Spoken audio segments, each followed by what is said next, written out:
In journeying to Sodom, we descend to the lowest place on earth. Every time I read this chapter, I wonder why God didn't wipe out the city with Lot in it. If you think you can cohabit with evil and not be consumed by it, you're dreaming. Absolute madness, driven by demonic evil, like in ancient Sodom. Lot's godly witness is totally destroyed.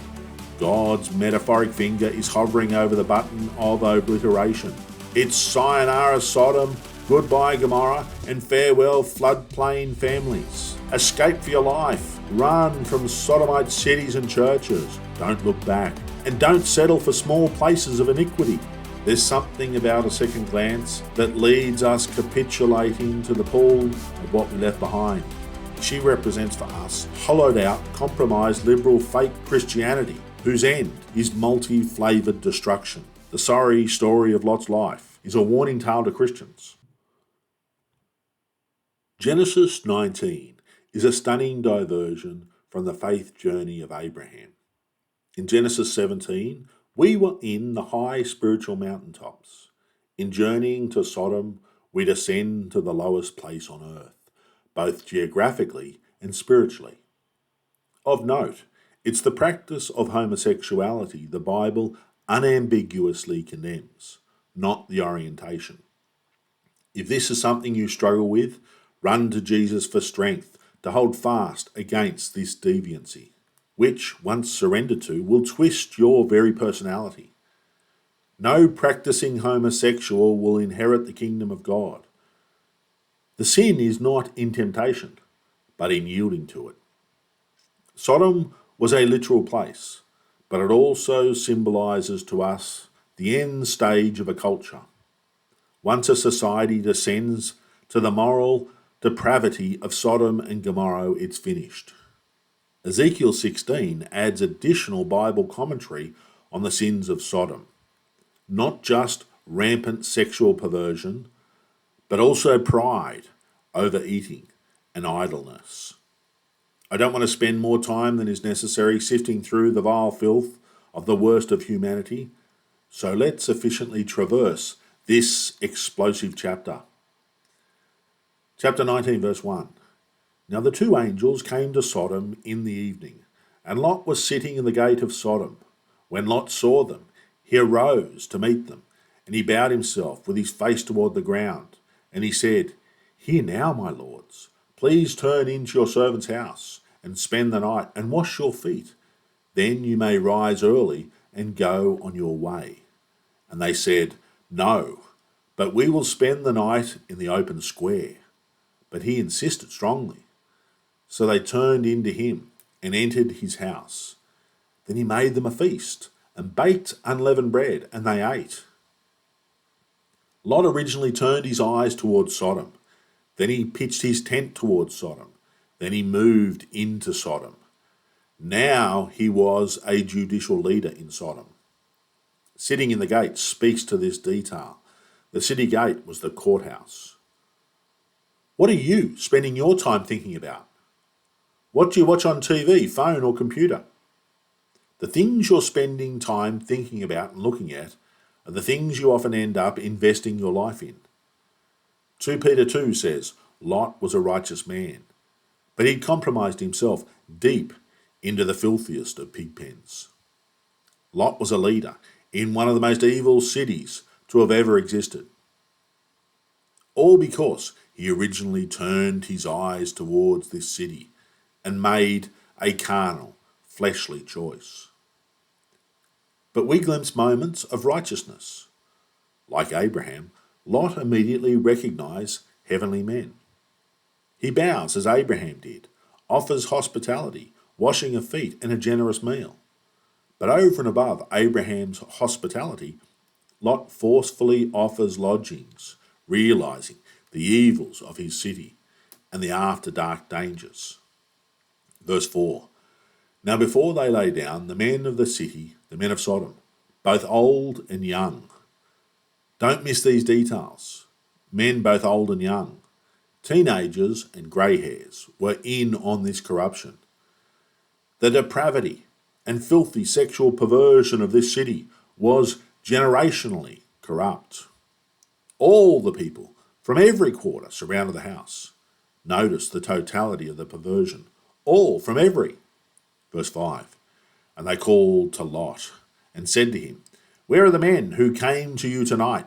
Bring them out to us, that we may know them carnally.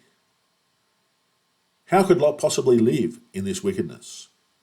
It's amazing the places Christians will descend to today. My observation is that most church-attending Christians are frauds. Most church ministers are paid hirelings. But perhaps they're just very carnal Christians, just like Lot, living in this vile city. If you claim to be a Christian, separate yourself from evil. Get away from this type of filth. Find a new church. Find a smaller godly group to fellowship with. People who believe the Word of God and live it practically. If your church preaches some type of old earth creationism, run from it. Run from Calvinists. Run from Acts 29 affiliated churches. Run from gay and lesbian affirming churches. Run from amillennial deceiving churches like the entire Anglican, Presbyterian and Reformed denominations. Run from churches that allow women preachers and pastors. It's an early signpost of liberal compromise. Run from churches with fake tongues, fake prophecy and fake healing, like Bethel in Assemblies of God. Run from prosperity preaching churches led by people like Kenneth Copeland, Joel Osteen and the ironically named Creflo Dollar. Run from churches without a team of godly volunteer elders overseeing the flock. Run from churches involved in pushing climate change and tree hugging like the Uniting Church. Run from churches that don't regularly share the gospel. Run from churches that don't practically demonstrate the love and kindness of Jesus like most suit and tie King James only churches. Run from authoritarian churches with heavy-handed leaders like Mark Driscoll and Stephen Anderson. Run from churches mired in sex scandal like Hillsong and the Roman Catholic Church. Run from churches that don't teach the Bible verse by verse, chapter by chapter, book by book. And we best run back to our text before I've offended every last person listening in. Verse 6. So Lot went out to them through the doorway, shut the door behind him and said, Please, my brethren, do not do so wickedly. See now, I have 2 daughters who have not known a man. Please, let me bring them out to you, and you may do to them as you wish. I'm sorry. I know I'm nothing but a rotten sinner, saved by God's grace, but I cannot get over what Lot has just offered. Lot, you are officially a lowlife. How could this man be willing to defile his daughters like this? Has there ever been a worse father than Lot? Continuing in verse 8, Lot says, Only do nothing to these men, since this is the reason they have come under the shadow of my roof. Look, Lot, we understand you're protecting 2 heavenly messengers. But how could any father willingly offer his own daughters for gang rape to a lustful and wicked mob? Every time I read this chapter, I wonder why God didn't wipe out the city with Lot in it. Lot is the best man in this city, and he's simply appalling. Don't miss that Lot calls the scum outside his door my brethren. There's no excusing Lot's actions. Verse 9, and they said, Stand back. Then they said, This one came in to stay here, and he keeps acting as a judge. Now we will deal worse with you than with them. So they pressed hard against the man Lot, and came near to break down the door. But the men, that is the angels, reached out their hands and pulled Lot into the house with them, and shut the door. And they struck the men who were at the doorway of the house with blindness, both small and great, so that they became weary, trying to find the door. These repugnant sodomites turned down Lot's offer of 2 virgin daughters. They want the 2 male visitors. They'll do worse to Lot and everyone in his house to satisfy their depravity. A valuable lesson to us. If you think you can cohabit with evil and not be consumed by it, you're dreaming. Play with fire and you'll get burned. Mess in the mud and you'll come away dirty. Lay down with dogs and you'll get up with fleas. Play with a crocodile and you'll lose an arm. Fortunately, the two men were angels in disguise. But notice, the Sodomites' blindness doesn't stop their lust. So wicked, so morally deranged are the men of this city, so spiritually blind and dead they were. Even when they lose their physical sight, they continue to press forward in their pursuit of perverse gratification, demonstrating just how overcome with demonic-inspired evil they were. This goes a long way to explain the seemingly demented state of our current group of woke lefty progressives, pushing gender fluidity and sex change operations on teenagers. Absolute madness, driven by demonic evil, like in ancient Sodom. Verse 12. Then the men said to Lot, "Have you anyone else here? Son-in-law, your sons, your daughters, and whomever you have in the city? Take them out of this place, for we will destroy this place, because the outcry against them has grown great before the face of the Lord, and the Lord has sent us to destroy it." So Lot went out and spoke to his sons-in-law, who were married to his daughters, and said, "Get up, get out of this place, for the Lord will destroy the city." But to his sons-in-law, he seemed to be joking. Depending on what translation you use, Lot's daughters were either already married or perhaps only pledged to be married. The fact that Lot claimed his daughters were virgins, a few verses earlier, carries little weight for me. I accept the King James rendering, and Lot was likely lying about their virginity. Lot's godly witness is totally destroyed. His son-in-laws treat him like the compromised joke he'd become. If you're a Christian and go out drinking and cussing and laughing at coarse jokes with mates, you'll have no capacity to share the gospel with those friends. You've ruined your witness. They'll laugh at you if you try and rightly call you a hypocrite. Your best option is to pray for forgiveness, separate yourself from those friends, and ensure your life's a good witness for the next group of people God places you amongst. The mocking Lot received when he tried to warn of the coming wrath of God to be unleashed, and the need to ascend from that carnal worldly place before the judgment of God is very familiar to me. This mocking and scoffing is regularly replicated when I teach about the coming rapture before the wrath of the Lamb.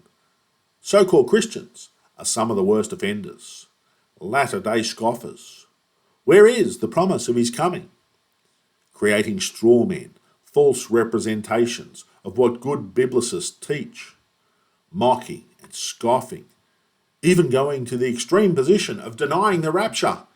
Our blessed hope, can you imagine it? The rapture is not in dispute.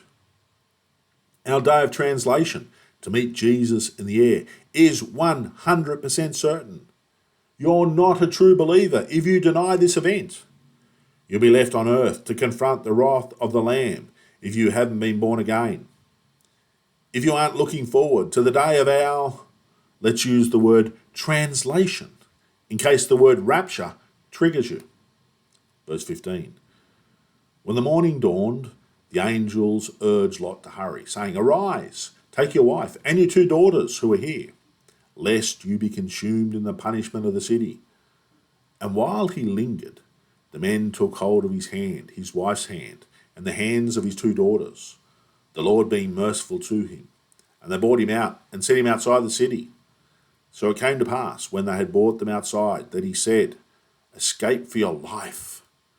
Do not look behind you, nor stay anywhere in the plain. Escape to the mountains, lest you be destroyed."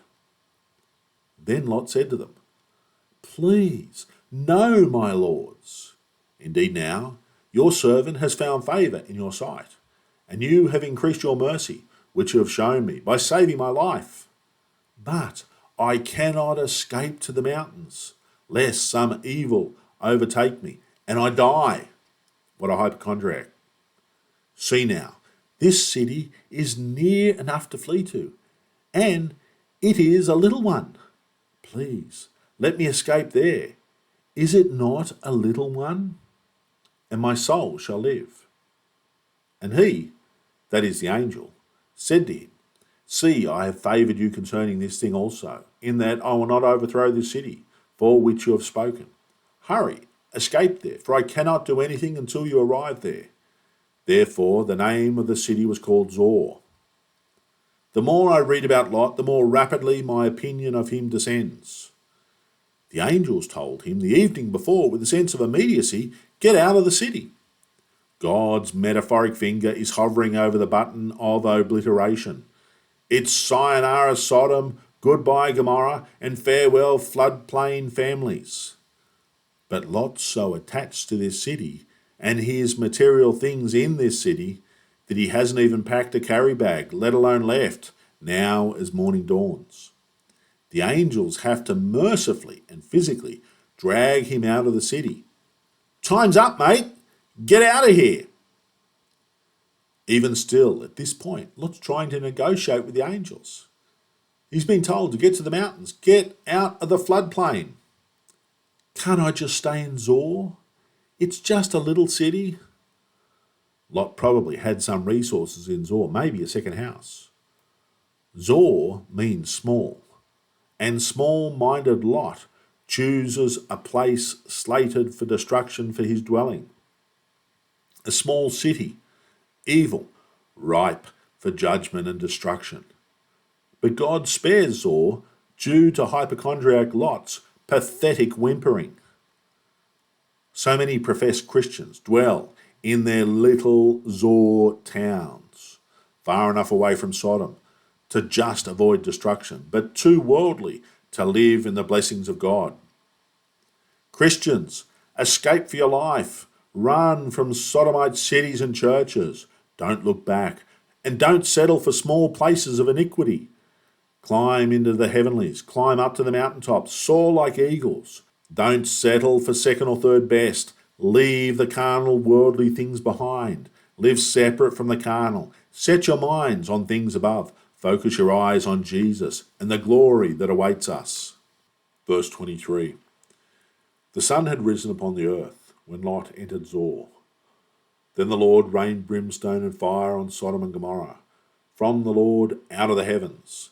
So he overthrew those cities, all the plain, all the inhabitants of the cities, and what grew on the ground.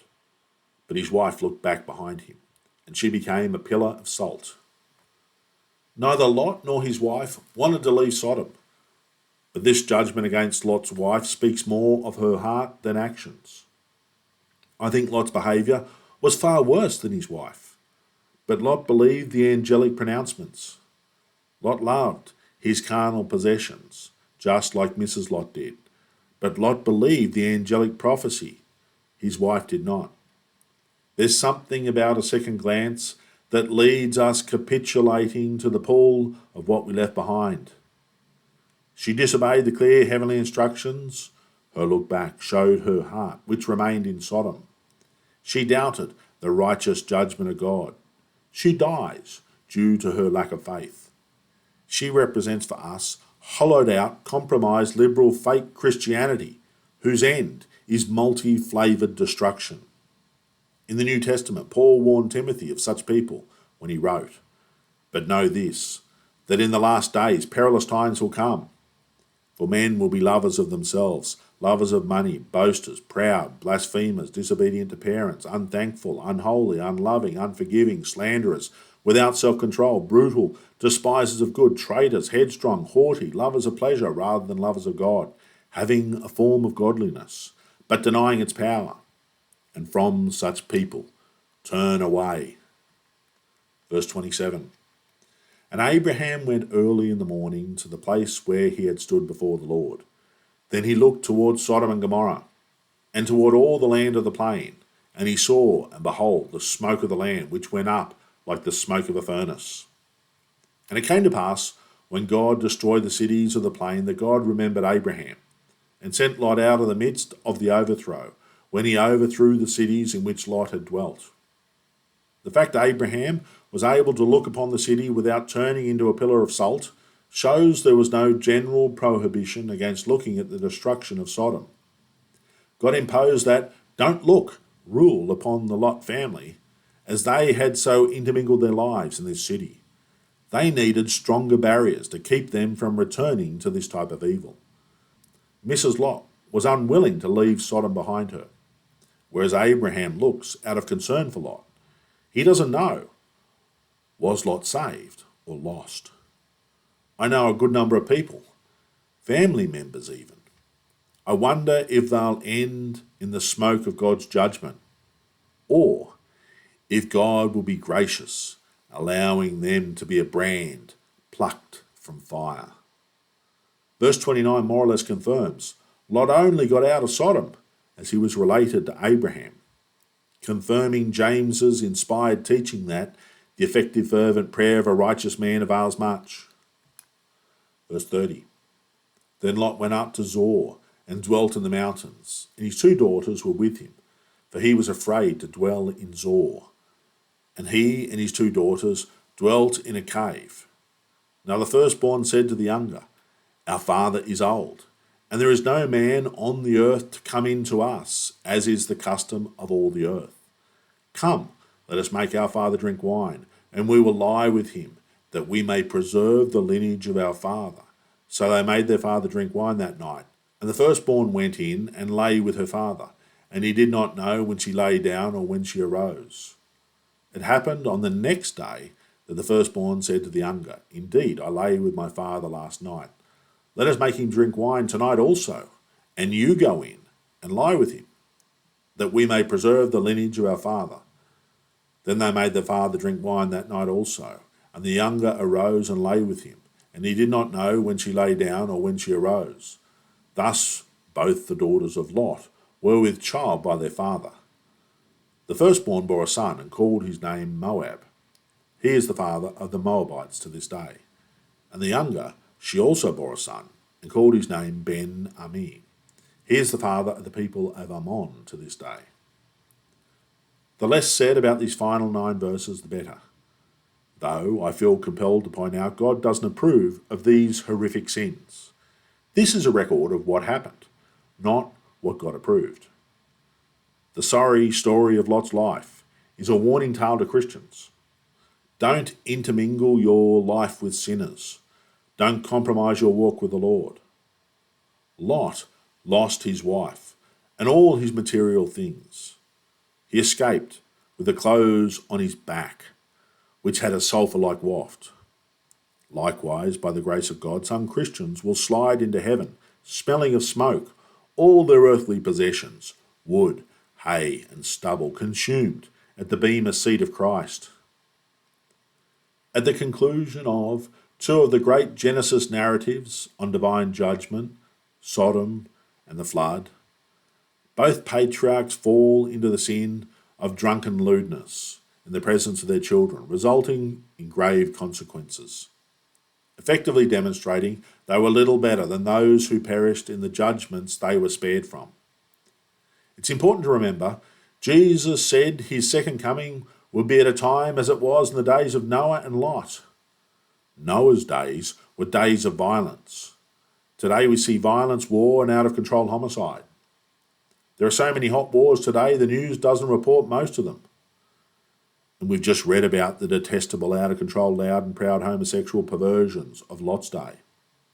In the 21st century, sexual perversion is unhinged.